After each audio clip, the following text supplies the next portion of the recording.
నవగ్రహాలను నా అధీనంలో ఉంచుకున్నా, అష్ట దిక్పాలకులను శాసిస్తున్నా. అందుకే ఈ అహంకారం. ఇది నా శౌర్య సాహసములకు ఒక అలంకారం.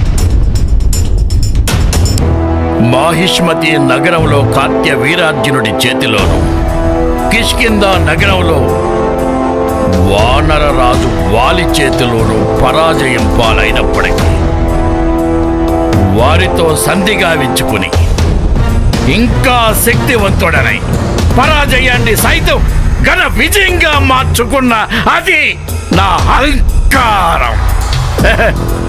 ఇది నా రాజకీయ చతురతకి ఒక అలంకారం. నా వాక్యే శాసనం.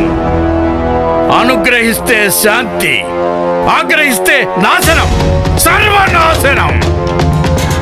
రావణాసుర ఆలయాలు వెలసినాయి. ఆరాధనలు, కీర్తనలు, భజనలు, నిత్య ధూప దీప నైవేద్యాలు, శత సహస్ర నామావళులు.